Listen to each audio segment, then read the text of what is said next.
Hello दोस्तों, स्वागत है आपका हमारे चैनल यूपी एग्ज़ाम क्रिजर में। दोस्तों, आज के वीडियो में हम 8 जुलाई से संबंधित उत्तर प्रदेश के सभी एग्ज़ाम्स के लिए मोस्ट इम्पॉर्टेंट करंट अफेयर के क्वेश्चंस को डिस्कस करेंगे और हर एक क्वेश्चन से रिलेटेड आपको फैक्ट भी बताएंगे। और वीडियो के अंत में हम आपसे क्वेश्चन भी पूछेंगे जिसका जवाब आपको कमेंट बॉक्स में देना है। और अगर आपको इसकी PDF डाउनलोड करनी है तो इसकी PDF आप हमारे टेलीग्राम ग्रुप से डाउनलोड कर सकते हैं। टेलीग्राम ग्रुप की लिंक आपको वीडियो के डिस्क्रिप्शन में मिल जाएगी। तो चलिए शुरू करते हैं। दोस्तों, यूपी लेखपाल के लिए अगर आपको ग्रामीण प्रवेश की ई बुक डाउनलोड करनी है तो इसकी लिंक आपको वीडियो के डिस्क्रिप्शन में मिल जाएगी, वहां से आप इसकी ई बुक डाउनलोड कर सकते हैं। आज का सेशन शुरू करने से पहले हम कल के क्वेश्चंस का रिवीजन करेंगे। कल का पहला क्वेश्चन है, उत्तर प्रदेश के मुख्यमंत्री योगी आदित्यनाथ ने प्रदेश के किस जिले से वन महोत्सव अभियान की शुरुआत की? इसका जो करेक्ट आंसर है वो है ऑप्शन नंबर सी, चित्रकूट से।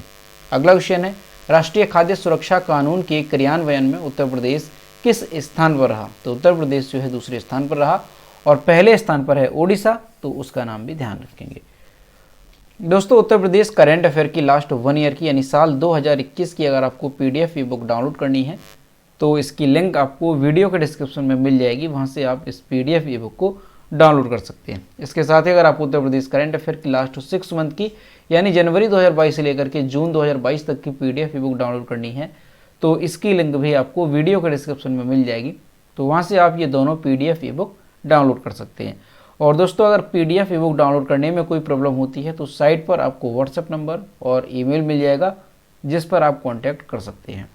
अगला क्वेश्चन है, साल 2022 में फील्ड्स मेडल से कितने गणतज्ञों को सम्मानित किया गया? इसका जो करेक्ट आंसर है वो है ऑप्शन नंबर डी, 4 लोगों को। अगला क्वेश्चन है, हाल ही में भारतीय विश्वविद्यालयों के संघ के अध्यक्ष के रूप में किसे नियुक्त किया गया? तो सुरंजन दास को। अगला क्वेश्चन है, हाल ही में ब्रिटिश थिएटर निर्देशक पीटर ब्रूक का निधन हो गया, इन्हें 2021 में भारत के किस उत्कृष्ट सम्मान से सम्मानित किया गया था? ऑप्शन नंबर सी, पद्मश्री से। अगला क्वेश्चन है, हाल ही में किस कंपनी ने EV मित्र मोबाइल ऐप विकसित किया? तो बेसकॉम कंपनी ने। अगला क्वेश्चन है, महिलाओं की 3000 मीटर दौड़ प्रतियोगिता में किसने नया राष्ट्रीय रिकॉर्ड बनाया? तो पारुल चौधरी ने जो है नया राष्ट्रीय रिकॉर्ड बना दिया। अगला क्वेश्चन है कि सुरक्षा बल ने हाल ही में ऑपरेशन नारकोस के तहत 7.4 करोड़ रुपए के नशीले पदार्थों के उत्पादों को बरामद किया। तो हाल ही में रेलवे सुरक्षा बल ने जो है 7.4 करोड़ रुपए के नशीले पदार्थों के उत्पादों को बरामद किया है। अगला क्वेश्चन है, हाल ही में वयोवृद्ध बंगाली फिल्म निर्माता तरुण मजूमदार का कितनी वर्ष की उम्र में निधन हो गया? तो 92 वर्ष की उम्र में इनका निधन हो गया। तो दोस्तों, ये थे कल के क्वेश्चंस जिसका हमने रिवीजन किया। अब हम शुरू करते हैं आज का सेशन। आज का पहला क्वेश्चन है, हाल ही में किस राज्य के मुख्यमंत्री ने पुरोहित कल्याण बोर्ड के गठन से संबंधित विभागों को निर्देश दिए? इसका जो करेक्ट आंसर है वो है option number C, Uttar Pradesh. दोस्तों, 6 जुलाई 2022 को मुख्यमंत्री योगी आदित्यनाथ ने पुरोहित कल्याण बोर्ड के गठन के लिए जो है संबंधित विभागों को निर्देश दिए हैं। ध्यान रखना है कौन सा, पुरोहित कल्याण बोर्ड के गठन के लिए। लोक कल्याण संकल्प 2022 की घोषणा के अनुसार जो पुरोहित कल्याण बोर्ड है इसका क्या उद्देश्य होगा? तो बुजुर्ग संत हो गए, इसके साथ ही जो पुरोहित हैं और पुजारी हैं तो इनके कल्याण के लिए जो है पुरोहित कल्याण बोर्ड का गठन किया जाएगा, ये इसका उद्देश्य रहेगा। इस बोर्ड के अंतर्गत मौलवियों को भी शामिल करते हुए सभी धर्मों के संतों एवं पुजारियों का चिन्हांकन एवं सत्यापन जल्द किया जाएगा। तो ये बात भी ध्यान रखेंगे, जो पुरोहित कल्याण बोर्ड है इसमें जो आपको यहाँ पर दिए गए कि बुजुर्ग संत पुरोहित पुजारी के कल्याण के लिए इस बोर्ड का गठन किया जाएगा और इसमें जो है मौलवियों को भी शामिल किया जाएगा और इसके साथ ही सभी धर्मों के जो संत हैं और जो पुजारी हैं उन्हें भी जो है इसके अंतर्गत शामिल किया जाएगा। धार्मिक पर्यटन को बढ़ावा देने के लिए एकीकृत मंदिर सूचना प्रणाली की शुरुआत की जाएगी जिसमें हिंदू, बौद्ध, जैन, सिख आदि धार्मिक संप्रदायों से जुड़े धर्म स्थलों के बारे में विस्तृत जानकारी उपलब्ध कराई जाएगी। तो एक बात तो यहाँ पर यह है, पुरोहित कल्याण बोर्ड का गठन किया जाएगा और इसके साथ ही जो है यहाँ पर क्या है कि धार्मिक पर्यटन को बढ़ावा देने के लिए एकीकृत मंदिर सूचना प्रणाली की शुरुआत की जाएगी। तो ये दोनों बातें यहाँ पर ध्यान रखेंगे उत्तर प्रदेश से, ठीक है। और जो मुख्यमंत्री योगी आदित्यनाथ हैं उन्होंने अभी जो है 6 जुलाई को ऐसे निर्देश दिए हैं कि जल्द से जल्द जो है पुरोहित कल्याण बोर्ड का गठन किया जाए। अगला क्वेश्चन है, राज्य के किस जिले के डॉक्टर सूरवीर सिंह को आयरलैंड में हुए अंतर्राष्ट्रीय पैरा ट्यूबरक्लोसिस सम्मेलन 2022 में लाइफ टाइम अचीवमेंट अवार्ड से सम्मानित किया गया। इसका जो करेक्ट आंसर है वो है option number B, Mathura. GL विश्वविद्यालय मथुरा के जैव प्रौद्योगिकी विभाग अध्यक्ष डॉक्टर जो सूरवीर सिंह हैं, इन्हें पशुओं की टीबी पर किए गए शोध के लिए आयरलैंड की राजधानी डबलिन में आयोजित अंतर्राष्ट्रीय पैरा ट्यूबरक्लोसिस सम्मेलन 2022 में लाइफ टाइम अचीवमेंट अवार्ड से सम्मानित किया गया है। इस सम्मेलन में 2 दर्जन से अधिक देशों के वैज्ञानिकों ने भाग लिया और शोध पत्र प्रस्तुत किए, और 2024 में ये जो आयोजन है ये भारत में जीएलए विश्वविद्यालय की ओर से प्रस्तावित किया जाएगा।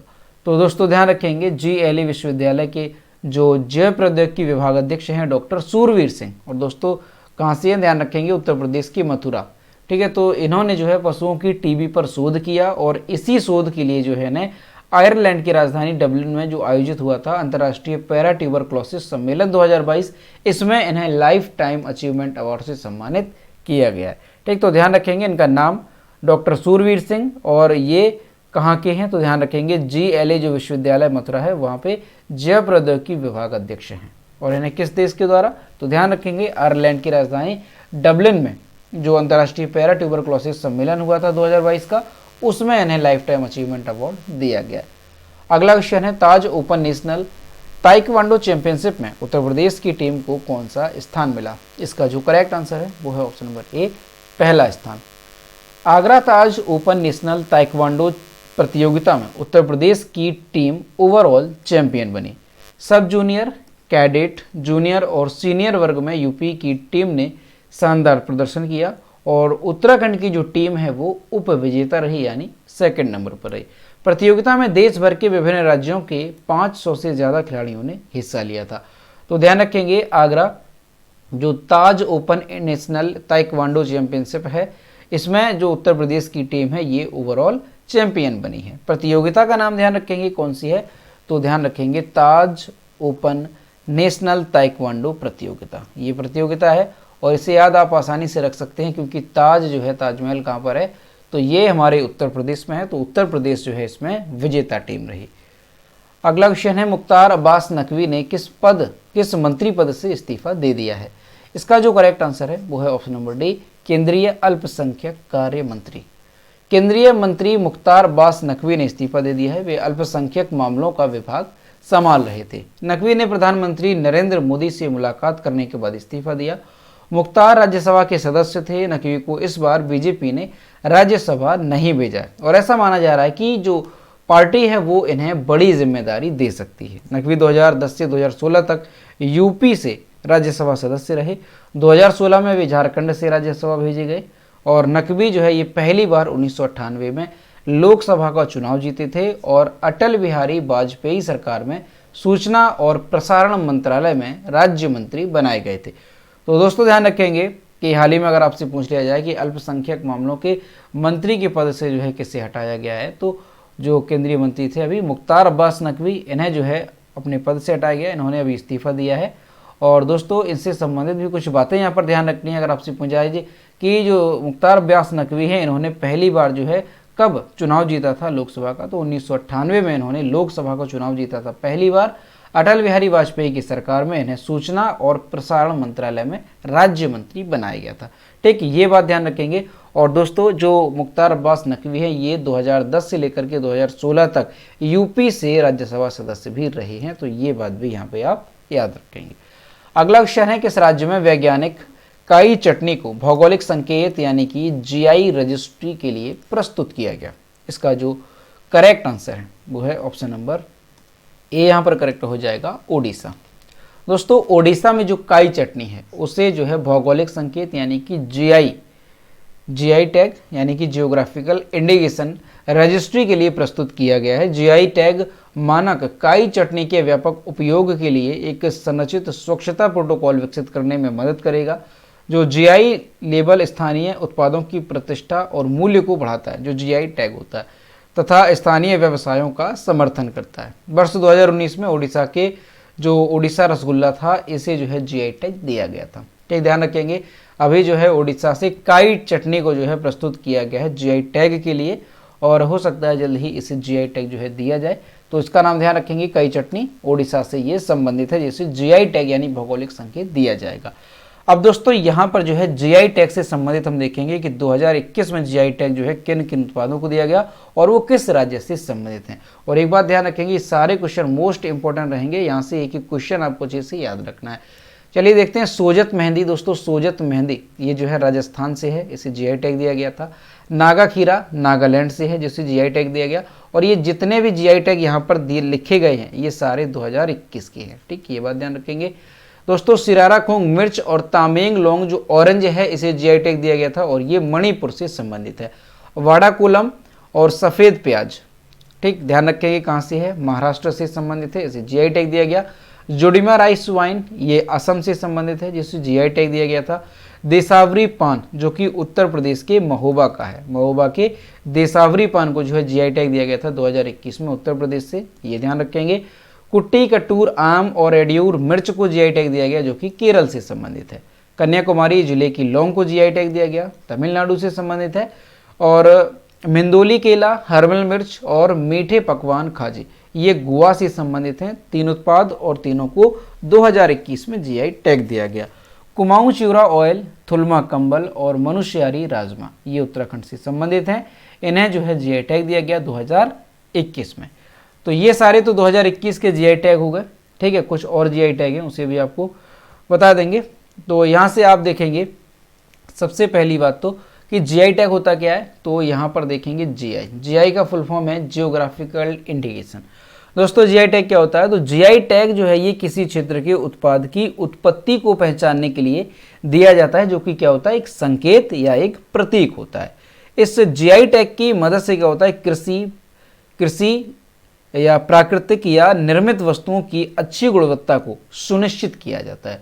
और दोस्तों जो जीआई टैग होता है ये प्राकृतिक वस्तुओं को भी दिया जा सकता है, कृषि उत्पादों को भी दिया जा सकता है और जो मानव निर्मित वस्तु हैं उन्हें भी दिया जा सकता है। ठीक, तो ये बात ध्यान रखेंगे। दोस्तों जीआई टैग जो है कई बार पूछा जाता है कि जो जीआई टैग है ये सबसे पहली बार कब दिया गया था, तो 2004 में, ध्यान रखेंगे 2004 में दार्जिलिंग की चाय को जो है जीआई टैग दिया गया था, जो कि भारत में सबसे पहले दिया गया था। ठीक, ध्यान रखेंगे दार्जिलिंग की चाय, यहाँ पर लिखेंगे दार्जिलिंग की चाय को 2004 में दिया गया था। अब दोस्तों एक बात और ध्यान रखेंगे कि जो जीआई टैग होता है ये कितने वर्ष के लिए मान्य होता है, तो अगर एक बार किसी वस्तु को जीआई टैग दिया गया तो अगले 10 वर्षों तक, ध्यान रखेंगे 10 वर्षों तक ये जो है मान्य होता है। कई बार ये भी पूछा जाता है कि जीआई टैग जो है कितने वर्षों तक मान्य होता है, तो आप ध्यान रखेंगे 10 वर्षों तक ये मान्य होता है। ठीक, अगला क्वेश्चन है, हाल ही में भारतीय जनता पार्टी ने पीटी उषा सहित कितने लोगों को राज्यसभा के लिए मनोनीत किया? इसका जो करेक्ट आंसर है वो है ऑप्शन नंबर सी, 4 लोगों को। सत्तारूढ़ भारतीय जनता पार्टी यानी बीजेपी ने दक्षिणी राज्यों की 4 जानी मानी हस्तियों को राज्यसभा के लिए मनोनीत किया। भाजपा के इस कदम को जो है दक्षिण भारत में प्रवेश करने के प्रयास के रूप में देखा जा रहा है। पार्टी की अंतिम सीमा जिसे उसे अभी भी जीतना है, यानी दोस्तों जो दक्षिण भारत है यहाँ पर जो है भारतीय जनता पार्टी अपनी क्या कर रही है, अपने जीतने की जो है प्रयास से यहाँ पर यह काम किया गया है। स्पोर्ट्स आइकन जो पीटी उषा हैं, इन्हें संगीत उस्ताद इलैयाराजा, आध्यात्मिक नेता वीरेंद्र हेगड़े और पटकथा लेखक केवी विजयेंद्र प्रसाद जो है राज्यसभा के लिए भाजपा की 4 पसंद थे। तो ध्यान रखेंगे आप, भारतीय जनता पार्टी ने राज्यसभा के लिए जो है 4 लोगों को मनोनीत किया। चारों के नाम अच्छे से ध्यान रखेंगे। पीटी उषा आ गई, ये खिलाड़ी हैं, संगीत उस्ताद इलैयाराजा हो गए और आध्यात्मिक नेता वीरेंद्र हेगड़े और पटकथा लेखक केवी विजयेंद्र प्रसाद, इन्हें जो है राज्यसभा के लिए मनोनीत किया गया। अगला क्वेश्चन है, हाल ही में किस केंद्रीय मंत्री ने डिजिटल माध्यम से श्रीनगर में स्वामी रामानुजाचार्य की प्रतिमा स्टैच्यू ऑफ पीस का अनावरण किया? इसका जो करेक्ट आंसर है वो है option number B, Amit Shah ने। दोस्तों केंद्रीय गृह मंत्री अमित शाह ने 7 जुलाई को श्रीनगर में स्वामी रामानुजाचार्य की प्रतिमा स्टैच्यू ऑफ पीस का अनावरण किया। ध्यान रखेंगे स्टैच्यू ऑफ पीस का। सोमवार में झेलम नदी के तट पर स्थित सूर्यार मंदिर में स्थापित इस प्रतिमा का गृह मंत्री ने नई दिल्ली से ही वर्चुअली अनावरण किया। स्वामी रामानुजाचार्य वैदिक दार्शनिक और समाज सुधारक थे। उन्होंने समूचे भारत की यात्रा की और समानता तथा सामाजिक न्याय के सिद्धांतों पर बल दिया। करीब 4 फीट की प्रतिमा सफ़ेद संगमरमर से बनाई गई है, संगमरमर से, और इसका जो वजन है वो करीब 600 किलोग्राम है। इस प्रतिमा को स्टैचू ऑफ पीस नाम दिया गया।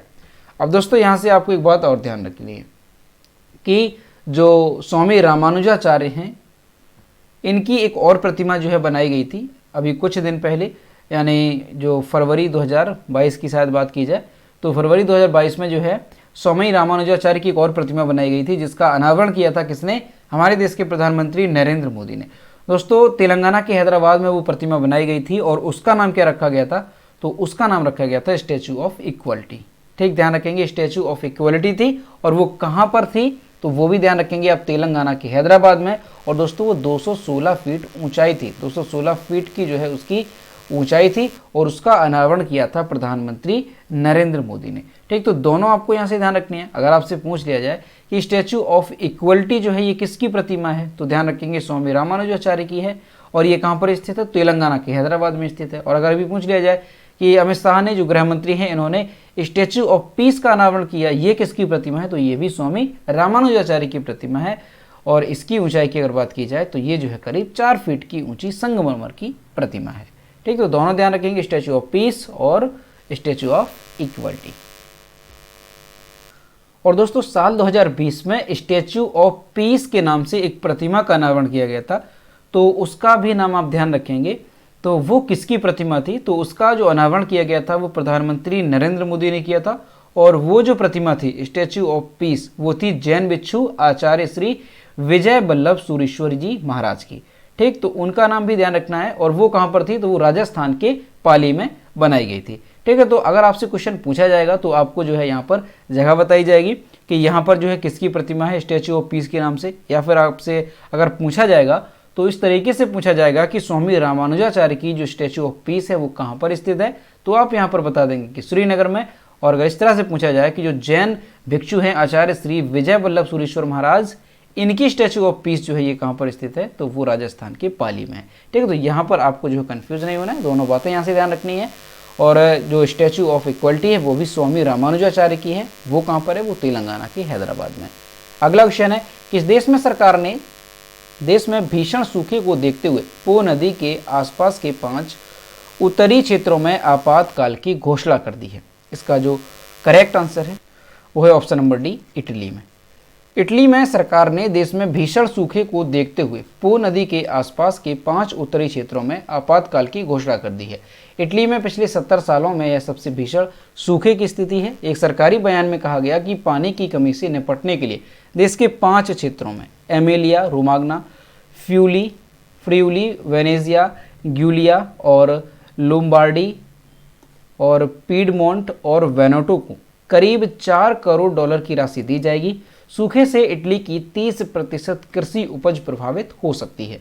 तो दोस्तों ध्यान रखेंगे कि हाल ही में जो इटली है यहाँ पर जो है भीषण सूखे की स्थिति बनी हुई है और ऐसे में जो है जो इटली है यहाँ पर पो नदी के आसपास के जो 5 उत्तरी क्षेत्र हैं वहाँ पर आपातकाल की भी घोषणा कर दी गई है।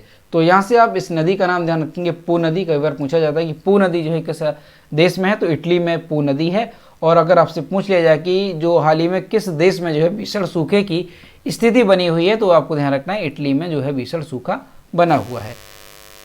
अगला क्वेश्चन है, हाल ही में अल्पसंख्यक मामलों के मंत्रालय का अतिरिक्त प्रभार किसे सौंपा गया? इसका जो करेक्ट आंसर है वो है option number C, Smriti Irani को।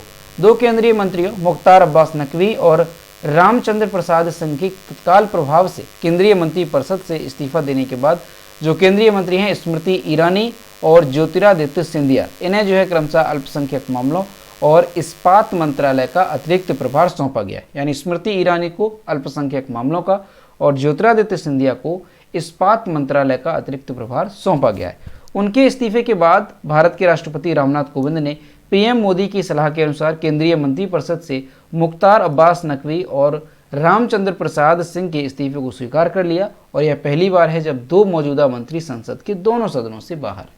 तो दोस्तों ध्यान रखेंगे, आपसे अगर पूछा जाता है कि अल्पसंख्यक मामलों के मंत्रालय का जो अतिरिक्त प्रभार है वो किसे दिया गया है, तो स्मृति ईरानी को, और इस्पात मंत्रालय का ये दिया गया है ज्योतिरादित्य सिंधिया को। अगला क्वेश्चन है, किस मंत्रालय के द्वारा 8 जुलाई को हरियाली महोत्सव आयोजित किया जाएगा? इसका जो करेक्ट आंसर है वो है ऑप्शन नंबर बी, यहाँ पर करेक्ट हो जाएगा पर्यावरण मंत्रालय। पर्यावरण, वन और जलवायु परिवर्तन मंत्रालय 8 जुलाई 2022 को तालकटोरा स्टेडियम नई दिल्ली में आज़ादी का अमृत महोत्सव की भावना से हरियाली महोत्सव का आयोजन करेगा। इस अवसर पर वृक्षारोपण अभियान चलाने के लिए पर्यावरण, वन और जलवायु परिवर्तन मंत्रालय द्वारा राज्य सरकारों, पुलिस संस्थानों और दिल्ली के स्कूलों के सहयोग से महोत्सव का आयोजन किया जा रहा है। तो दोस्तों ध्यान रखेंगे कि हरियाली महोत्सव का आयोजन जो है कब किया जाएगा, तो 8 जुलाई 2022 को। और कौन सा मंत्रालय इसका आयोजन करेगा, तो पर्यावरण मंत्रालय जो है इसका आयोजन करेगा। तो ध्यान रखेंगे आप, हरियाली महोत्सव का आयोजन पर्यावरण मंत्रालय करेगा। और इस अवसर पर क्या होगा, तो इस अवसर पर जो है वृक्षारोपण अभियान चलाया जाएगा। तो दोस्तों ये थे 8 जुलाई से संबंधित उत्तर प्रदेश के सभी एग्जाम्स के लिए मोस्ट इंपॉर्टेंट करंट अफेयर के क्वेश्चन जो कि हमने डिस्कस किए। अब हम देखते हैं कल की वीडियो को क्वेश्चन जो हमने आपसे पूछा था। तो ये कल की वीडियो को क्वेश्चन, निम्न में से कौन सा राज्य राज्य के कर्मचारियों, पेंशन भोगियों के लिए चिकित्सा बीमा योजना मेडिसेप योजना शुरू किया है। तो इसका जो करेक्ट आंसर था वो ऑप्शन नंबर ए था केरल, और लगभग सभी स्टूडेंट्स ने इसके सही जवाब किए। और मैं आपसे रोज कहता हूँ जो भी क्वेश्चन आपसे पूछा जाए तो सभी लोग क्वेश्चन का आंसर जरूर किया करो। तो ये है आज का क्वेश्चन, हाल ही में मुख्यमंत्री योगी आदित्यनाथ ने किस शहर में 4 दिवसीय आम महोत्सव 2022 का शुभारंभ किया। इसका जो भी करेक्ट आंसर है वो आपको कमेंट बॉक्स में बताना है। तो दोस्तों आज का वीडियो कैसा लगा, अगर वीडियो पसंद आया है तो वीडियो को लाइक करें, अपने दोस्तों के साथ शेयर करें, और अगर अभी तक हमारे चैनल पर नए हैं तो चैनल को सब्सक्राइब करना ना भूलें। साथ ही बेल आइकन को भी प्रेस करें ताकि टाइम टू टाइम नोटिफिकेशन आप तक पहुंचता रहे। तो मिलते हैं नेक्स्ट वीडियो में। Thank you.